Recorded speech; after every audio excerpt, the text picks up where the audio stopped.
हरे कृष्णा। ओम नमः शिवाय।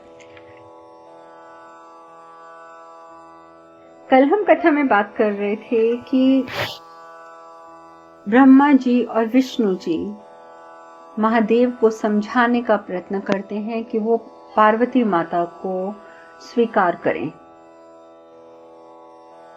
लेकिन महादेव साफ कह देते हैं कि मैं उन्हें नहीं जानता, मैं उन्हें स्वीकार नहीं करूंगा, क्योंकि स्वीकार करने का प्रश्न ही नहीं उठता है। और साथ ही वो एक बहुत बड़ी बात कहते हैं कि मेरे लिए गृहस्थ आश्रम में प्रवेश पर पूर्ण विराम लग चुका है, यानी कि पूर्ण विराम लग गया है। अब वहां पर मैं नहीं जा सकता। इस प्रकार का जवाब जब सुनते हैं तो ब्रह्मा जी और विष्णु जी एक दूसरे का चेहरा देखने लगते हैं। महादेव कहते हैं कि सहचार अगर सुख देता है तो अपने साथ कष्ट भी लेकर आता है, और ये बात तो सत्य है। हमें अगर किसी का साथ सुख प्रदान करता है तो हमें वो कई प्रकार के कष्ट भी देता है। सुख आएगा तो दुख भी उसके साथ साथ पीछे पीछे आएगा ही आएगा, और महादेव इन सब चीजों से परे रहते हैं और आज भी वो उनसे परे रहकर अपनी जिंदगी जीना चाहते हैं। वो अपने आप को सिर्फ और सिर्फ अपनी साधनाओं में ढाल के रखना चाहते हैं। तो विष्णु भगवान कहते हैं कि महादेव, लेकिन आप ये बात क्यों नहीं सोच रहे कि सृष्टि की निरंतरता बनाए रखने के लिए, स्थिरता बनाए रखने के लिए आपका और देवी पार्वती का मिलन अनिवार्य है। और फिर आप ये बात क्यों नहीं मानते, ये बात आप क्यों स्वीकार नहीं कर रहे कि पार्वती ही तो सती हैं। ब्रह्मा जी कहते हैं कि कुछ भी तो नहीं बदला है महादेव, फिर आप ऐसा क्यों कर रहे हैं। महादेव कहते हैं क्या आपको क्या लगता है, क्या मैं पार्वती को पहचानता नहीं हूं? मैं उन्हें पहचानता हूं ब्रह्मदेव, अच्छे से पहचानता हूं, पर अब मैं सती का अपने जीवन में प्रवेश स्वीकार नहीं कर सकता। मैं जानता हूं कि पार्वती सती हैं, पर फिर भी मैं अपने जीवन में उनका प्रवेश स्वीकार नहीं करूंगा, बिल्कुल नहीं करूंगा। ब्रह्मदेव कहते हैं कि आप महायोगी हैं महादेव, आप महायोगी हैं। अगर आप, अब एक बार फिर हम आपको वही बात कहते हैं कि यदि आप देवी पार्वती को योग दीक्षा देकर अपने योग्य बना लें तो ये मिलन क्यों संभव नहीं है।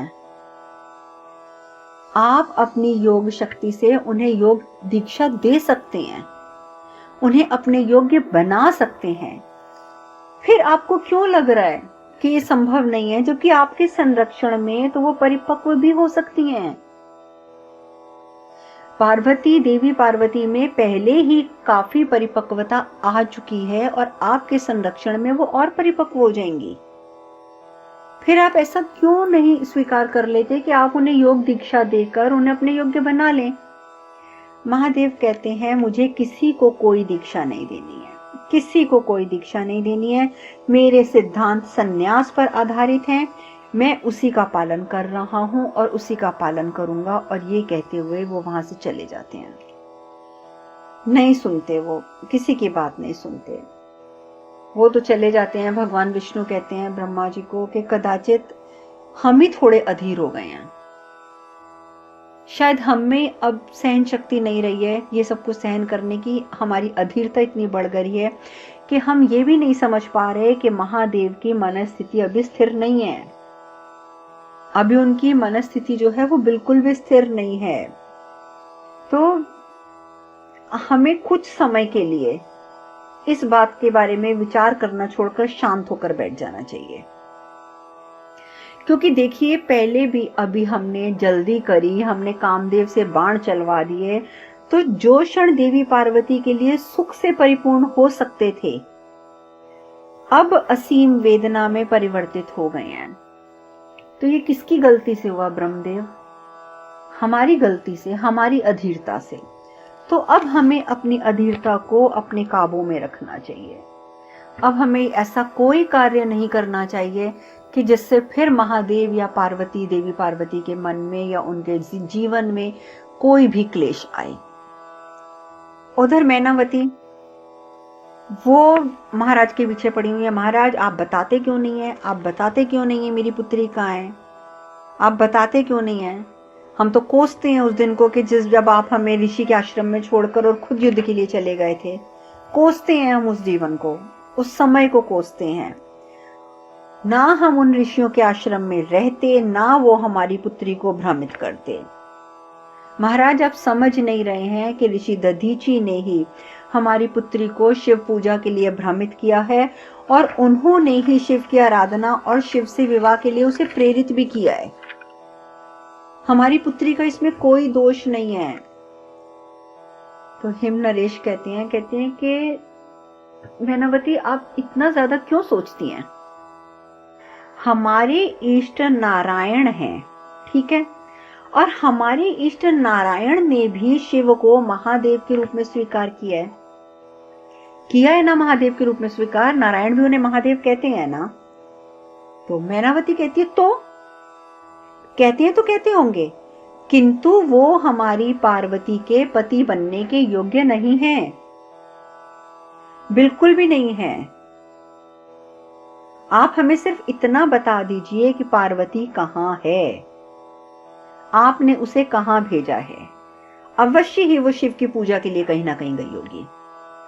हिम नरेश कहते हैं मैंने आपको पहले भी कहा था, आज फिर कहता हूं कि समय आने पर मैं आपको सब कुछ बता दूंगा, किंतु अभी आपको धैर्य रखना होगा। अभी आपको धैर्य रखना होगा, अभी मैं आपको कुछ नहीं बताऊंगा। उधर दूसरी ओर आपको याद होगा मैंने कल बताया था कि किस प्रकार से शिव ने कामदेव को भस्म कर दिया। रति ने जब राख देखी कामदेव की तो राख के ऊपर ही बैठ के रोने लग गई, और रोते रोते आप जानते हैं वो क्या कहती हैं। रोते रोते वो पार्वती को बोलती हैं कि ये सब तुम्हारे कारण हुआ है, तुम्हारे कारण। तुम्हें तुम्हारे पति से मिलवाने के लिए मेरे पति मुझसे छिन गए हैं। बात तो सही है, कामदेव आए किस लिए थे, महादेव और पार्वती का मिलन करवाने के लिए। और रति यहां पर यही कहती है कि वो आए तो थे आपको आपके पति से मिलवाने, लेकिन यहां तो मेरे ही पति मुझसे छिन गए। मैं कैसे जीऊंगी, मैं नहीं जीऊंगी, मैं जी ही नहीं सकती अपने पति के बिना। मैं स्वयं अपने इस शरीर को भी खत्म कर दूंगी, मैं अब जिंदा नहीं रहूंगी। तो उसी समय इंद्र देवता और बाकी सब देवता भी आ जाते हैं, कहते हैं देवी रति ये उचित नहीं होगा, ये उचित नहीं होता है शरीर का त्याग। तो रति कहती है इंद्रदेव आपके कारण मेरे पति महादेव के कोप का भाजन बने, आपके कारण हुआ ना, आपने उन्हें भेजा था। मैं मना करते रह गई अपने पति को कि मत जाइए मत जाइए मत जाइए, लेकिन मेरे पति ने कहा नहीं, इंद्रदेव का आदेश है सो मैं पालन अवश्य करूंगा। तो इंद्रदेव आपकी वजह से हुआ ना जो कुछ हुआ, आज मैं अपने पति के बिना हूं। मैं आज आपको शाप देती हूं इंद्रदेव कि आपका सिंहासन कभी भी स्थिर नहीं रहेगा, कभी भी नहीं। असुरक्षा और संकट के बादल उस पर हमेशा बने रहेंगे, हमेशा। पार्वती एकदम बीच में बोल पड़ती है, देवी रति रुक जाइए, इसमें इंद्रदेव की क्या गलती है। उन्होंने तो सोचा भी नहीं था कि महादेव का त्रिनेत्र खुलेगा और ये सब कुछ हो जाएगा। लेकिन अब श्राप तो दे चुकी है रति, और दिया हुआ श्राप कभी वापस नहीं होता है। रति कहती है, पार्वती की बात सुनकर और क्रोधित हो जाती है और कहती है रति उनको, पार्वती को कहती है, पार्वती मेरी इस दुर्दशा के लिए तुम भी कलंकित हो, तुम भी सारी उम्र कलंकित रहोगी पार्वती मेरी इस दुर्दशा के लिए। तुमने मुझे मां बनने के सुख से वंचित किया है, मैं तो अभी मां भी नहीं बनी थी और तुमने मुझसे मेरा पति छिनवा दिया। तो जैसे मैं इस सुख से वंचित हुई हूं, इस अभाग्य को तुम्हें भी भोगना पड़ेगा, तुम्हें भी। मैं तुम्हें श्राप देती हूं कि तुम संतान सुख कभी नहीं भोग पाओगी, कभी नहीं। सभी देवता एकदम हाथ जोड़कर खड़े हो जाती हैं, नहीं नहीं ऐसा अनर्थ मत कीजिए माते, ऐसा अनर्थ मत कीजिए, ऐसा अनर्थ मत कीजिए रति देवी, मत कीजिए। पार्वती कहती हैं कि रति मैं आपके दुख में सम्मिलित हूं, आपके शोक में सम्मिलित हूं, और मैं मानती हूं कि आपको पूरा अधिकार है हमें श्राप देने का, इसलिए मैं आपको कुछ नहीं कहूंगी कि आपने मुझे श्राप क्यों दिया। लेकिन ब्रह्मा जी और विष्णु जी भी आ जाते हैं अचानक। वो कहते हैं, रति, इस श्राप का परिणाम जानती हो क्या होगा? ये श्राप जो तुमने पार्वती को दे दिया है, इसका परिणाम क्या होगा? सृष्टि का अंत। ये परिणाम होगा इसका, सृष्टि का अंत हो जाएगा। क्योंकि यदि देवी पार्वती का पुत्र नहीं होगा तो ताड़कासुर का वध कभी संभव नहीं होगा, और जब ताड़कासुर का वध संभव नहीं होगा तो वो तो सृष्टि का नाश तो फिर निश्चित है। ये क्या कर दिया रति देवी आपने? रति, इस संसार की हर सुंदर वस्तु में, हर पुष्प में, हर सुंदर चीज में कामदेव सदैव विराजमान रहेंगे, सदैव विराजमान रहेंगे, ये मैं वरदान देता हूं। और भगवान विष्णु ने देवी रति को शांत करने के लिए उन्हें ये वरदान भी दे दिया कि हर सुंदर वस्तु में, हर पुष्प में कामदेव का निवास होगा, हमेशा वो विराजमान रहेंगे। और मैं तुम्हें एक वरदान और देता हूं रति देवी कि उनका पुनर्जन्म भी होगा। और पुनर्जन्म कब होगा? वैसे तो आपको अगर कथा याद है, हमारी भागवत कथा जब चल रही थी तो मैंने आपको बताया था कि भगवान कृष्ण के जो पुत्र थे प्रद्युम्न, वो कामदेव थे। मुझे लगता है कि आपको याद होगा। खैर, अभी हम अपने इसी कथा पे आते हैं। तो भगवान विष्णु कहते हैं कि देवी, कामदेव का पुनर्जन्म भी होगा, और वो पुनर्जन्म होगा मेरे कृष्ण अवतार के समय। जब मैं कृष्ण अवतार लेकर इस धरती पर जाऊंगा तो मेरे पुत्र प्रद्युम्न के रूप में कामदेव दोबारा से जन्म लेंगे, और उनका विवाह पुनः तुमसे ही होगा। इसलिए अब तुम्हें अपना क्रोध शांत कर लेना चाहिए और अपने श्राप का प्रतिसरण करना चाहिए। रति कहती हैं कि प्रभु, मैं अपने शाप को पूर्ण विलय तो कर ही नहीं सकती, ये बात तो आप भी जानते हैं। हाँ, मैं इतना कह सकती हूँ कि पार्वती जो है वो माँ अवश्य बनेंगी, परंतु वो अपनी संतान को अपने गर्भ में धारण नहीं कर पाएंगी।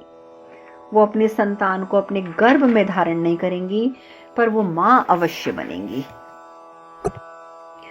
जब देवी सती देवी इस प्रकार से बोल देती हैं रति के वो माँ बनेंगी, लेकिन कोख में अपने बालक को धारण नहीं कर पाएंगी, वो पार्वती कहती है कि आपका श्राप हमें मान्य है देवी, आपका श्राप हमें मान्य है, और हम आपको आशीर्वाद देना चाहते हैं। पार्वती माता कहती हैं, अब तो पार्वती माता को पूरा ज्ञान है कि वो कौन है। वो कहती है, हम आपको आशीर्वाद देना चाहते हैं कि आप पुनः कामदेव की पत्नी बनेंगी, और हमारी तरह आपको अपने पति के बहिष्कार का सामना कभी नहीं करना पड़ेगा।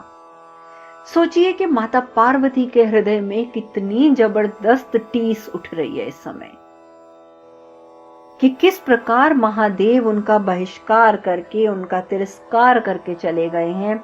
इसीलिए वो कहती हैं देवी रति को कि देवी रति, हम आपको आशीर्वाद देते हैं कि आप पुनः कामदेव की पत्नी बनेंगी, और हमारी तरह आपके पति आपका बहिष्कार कभी नहीं करेंगे। आपको अपने पति के बहिष्कार का कभी सामना नहीं करना पड़ेगा, कभी सामना नहीं करना पड़ेगा। अब इतनी बातें यहाँ हो जाती हैं, और उधर शिव जो हैं वो कैलाश के रास्ते पर चल पड़ते हैं, लेकिन कैलाश नहीं जाते हैं। ये बात मैं खैर मैं आपको अभी आगे चल के बताऊंगी। उधर देवी रति जो है वो चली जाती हैं गुफा से जाती हैं। पार्वती जो है वो शिव के पास, जहाँ उनका शिव का आसन था, वहां आसन पर बैठ जाती हैं, बहुत रोती हैं। अब अकेले हैं वो गुफा में। नंदी भी बाहर से चला गया, उनकी बहनें भी चली गई, और तो और रति देवी भी चली गई। तो वो उनके आसन के पास बैठकर रोते हुए बोलती हैं, कहती हैं कि महादेव, आप तो त्रिकालदर्शी हैं, फिर हमें तिरस्कार किया आपने, इस बात का क्या तात्पर्य है? आप त्रिकालदर्शी हैं, अर्थात कि आप तो सब जानते हैं कि हम कौन हैं, फिर हमारे तिरस्कार का कारण क्या है? हम समझ नहीं पा रहे महादेव। आपको तो सब स्मरण होगा, सब। ऐसा तो हो ही नहीं सकता कि आपको कोई चीज भूल जाए। महादेव हम तो मनुष्य योनि में हैं, और मनुष्य योनि में होने के बावजूद हमें अपने विगत जन्म के प्रत्येक क्षण का स्मरण है। अब प्रत्येक क्षण का हमें एक एक क्षण याद है सती के रूप में। आप कैसे भूल सकते हैं महादेव? ये तो कभी हो ही नहीं सकता कि आप भूल जाएं। पर यह हमारा दुर्भाग्य ही है, ये हमारा दुर्भाग्य ही है कि महादेव की हम कामदेव की मृत्यु का और आपके क्रोध का कारण बन गए। पार्वती बहुत रोती हैं, और बात तो सत्य ही तो कह रही हैं। पार्वती माता ने कहां सोचा था कि उनकी वजह से शिव इतने क्रोधित होंगे और कामदेव का अस्तित्व खत्म हो जाएगा। इस बात के लिए भी वो खुद को दोषी मानती हैं कि हमारी वजह से कामदेव जी की मृत्यु हुई और आपका जो है वो क्रोध इतना बढ़ गया कि आप भी दुखी हो गए। अब वो रो रही होती है, हिमनरेश आ जाते हैं। हिमनरेश जैसे आते हैं तो पार्वती एकदम उनके गले लग जाती है कि पिताजी ये क्या हो गया पिताजी, प्रेम में इतनी वेदना क्यों होती है पिताजी? हिमनरेश कहते हैं इसका कारण होता है पुत्री, कारण होता है, और कारण होता है प्रेमी से भिन्नता। अब वैसे ये टॉपिक हम कभी किसी और दिन जरूर इस बारे में भी चर्चा करेंगे, क्योंकि जैसे कई पति पत्नी भी यही कहते हैं कि हमारा आपस में बहुत झगड़ा होता है। कई प्रेमी प्रेमिकाओं के भी इस तरीके के मैसेजेस आते रहते हैं कि हमारी आपस में बनती नहीं है, हमारा जो किसी की प्रेमिका उससे हमेशा नाराज रहती है, किसी का प्रेमी नाराज रहता है। तो पार्वती माता ने भी यही प्रश्न अपने पिता से किया था कि इतनी वेदना क्यों, और उन्होंने बहुत अच्छा उत्तर दिया हिमनरेश ने बोला कि पुत्री इसका एकमात्र कारण है प्रेमी से भिन्नता, क्योंकि भिन्नता होने के कारण प्रयत्न अधिक करना पड़ता है ना। और जहां प्रयत्न अधिक करना पड़ेगा तो वहां पर मन मुटाव होना वो एक आम बात हो जाती है। आप लोग भी ये बात समझते होंगे कि बहुत ही कम ऐसा चांस होता है कि पति और पत्नी का हर एक विचार आपस में मिले। बहुत ही कम ऐसा चांस होता है, बहुत ही कम ऐसा मौका आता है जब एक प्रेमी प्रेमिका का भी विचार आपस में पूर्ण रूपेण एक जैसे हो जाएं। और हमारी लड़ाइयों के, हमारे बीच में जो झगड़े होते हैं, उनका एकमात्र कारण ये भिन्नता ही बनती है, क्योंकि हमारे विचार भिन्न होते हैं, क्योंकि हमारा अस्तित्व जो है वो भिन्न होता है, हमारी सोच भिन्न होती है, और ये भिन्नता ही हमारे बीच में झगड़े का कारण बनता है। और जो लोग इस भिन्नता के ऊपर बहुत मेहनत कर लेते हैं उनकी लड़ाई होती भी नहीं है, क्योंकि वो एक दूसरे को स्वीकार कर लेते हैं, उसकी कमियों के साथ, उसकी खूबियों के साथ।